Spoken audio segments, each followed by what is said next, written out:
Hey guys, it's day 9 and things are happening. So, we come on here and we all talk about the drugs and the really personal stuff, like whether or not you've pooped recently and how bloated you are. And I think we all do a really good job of keeping it super positive and keeping it on the up and up, and that's awesome. But sometimes things aren't on the up and up. And, we want to be honest and we want to be real about it. And that means that sometimes there are crappy days. Today is a crappy day. We had our follicle scan, our second follicle scan this morning, day 9, and things hadn't changed. So I'm starting to understand why that doctor was like, don't lose hope, pat, patronizingly, because he knew something I didn't, and I probably should have realized at that point that he was trying to give me a message. So thank you, patronizing bow tie doctor, for trying to spare my feelings a little bit. So we have 2 mature follicles on either side. We have 4 follicles that are viable, which isn't a lot.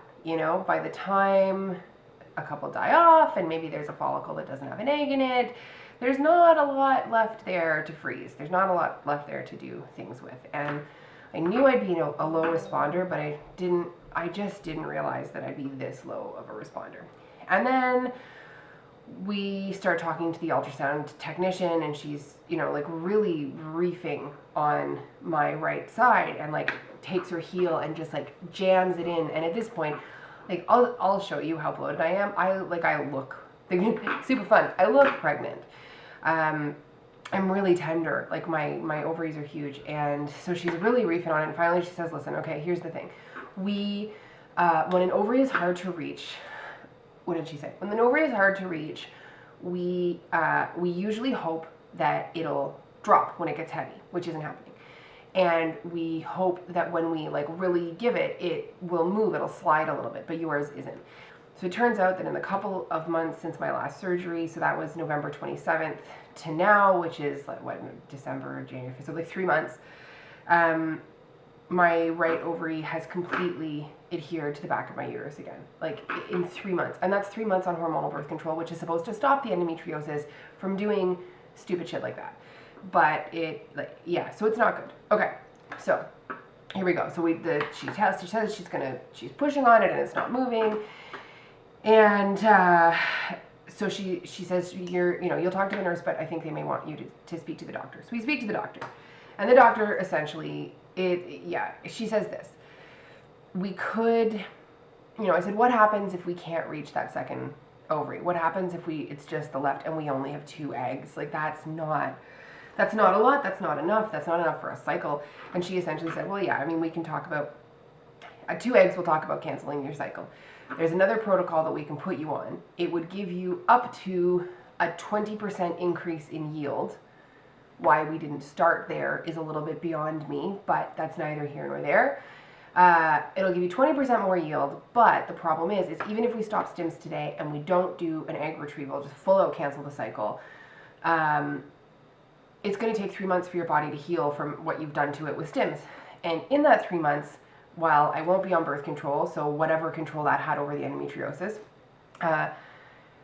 is gone. So what's going to happen to my body in those 3 months? And that 20%, that extra bonus 20%, that benefit may be completely negated by the time we wait 3 months, because my insides are going to end up being one giant disaster jumble.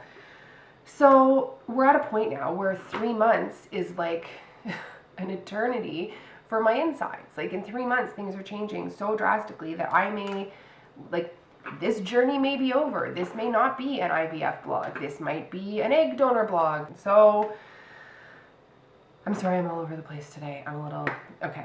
The doctor comes in. She explains that the 3 months is a little bit too long to wait. She says she's going to go and check my scans. She's going to go and take a look at them, and then she's going to come back in. We're going to make a plan. Okay. So she goes out. She comes back in. She's got another doctor with her. And she says, okay, listen, we can potentially get that right ovary. The ultrasound tech, her job is not to hurt you. She will not inflict enormous amounts of pain to find that right ovary. That's not her job. But it's my job, and it's my job to make sure you have follicles. So with your consent, we're going to go ahead and do it the hard way. My clinic doesn't put you out. They put you under conscious sedation. So you're out, but you're not out. Like you're kind of in a normal egg retrieval, I guess you'd just be kind of woozy and out of it. And then you'd come to in the waiting room or the recovery room and have not a lot of memories of what had happened. But apparently, with the type of pain that she is planning for, it's not going to be covered by that conscious sedation. So I'm going to ask and see if they can just put me out, because she really freaked me out. Like, it was like, we'll strap you down, like if we, and I said it, I did say, like, I consent. I don't care what I say in the moment. I don't care how bad it is. Just strap me down and do it. Just whatever I say. Like, do we need a safe word that if I say no, stop, until I say banana hammock, we just keep going? Let's do that. It doesn't matter. It doesn't matter what it's like in the moment. Just freaking do it. So we'll see. I don't know. So there's that. So best case scenario, 4 follicles, hopefully 4 eggs. Worst case scenario, can't get to the right ovary, 2 follicles, maybe 2 eggs.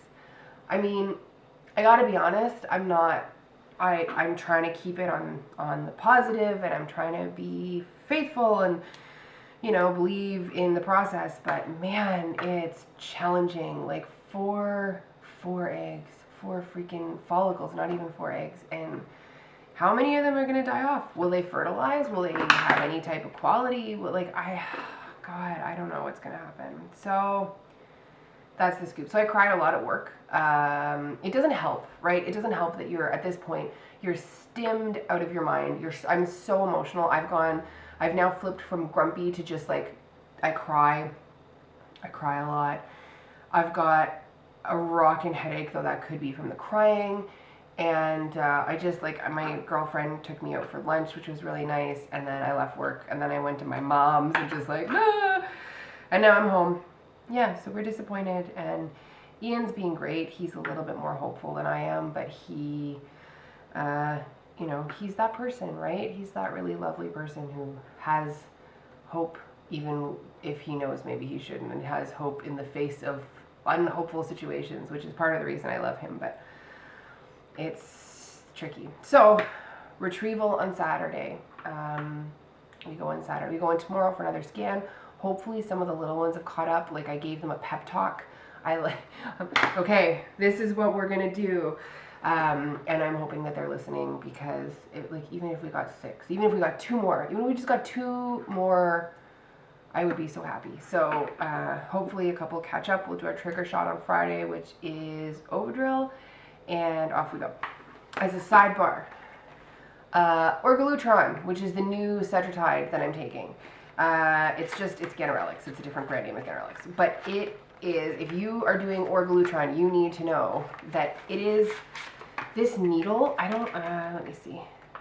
It looks like this. It's a pre-filled syringe. I can't take the cap off because you can't get it back on once you take it off, and I don't take it until tomorrow again. But it's small.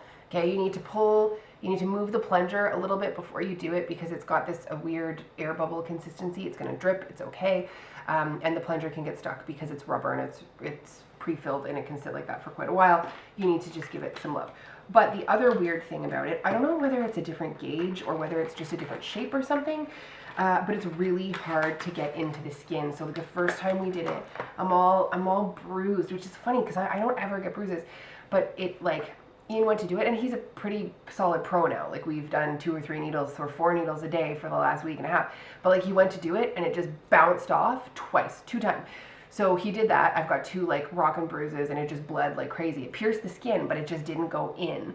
So for this one, you really have to give it, you really just commit to it and jam it in as hard as you can, because otherwise it bounces off and it does not feel that good. And that's it. That's really the update. So we've had a week. We've had a day. We've had a really crappy day. But hopefully tomorrow will be better. So we will let you know what happens. And I hope your day was better than my day.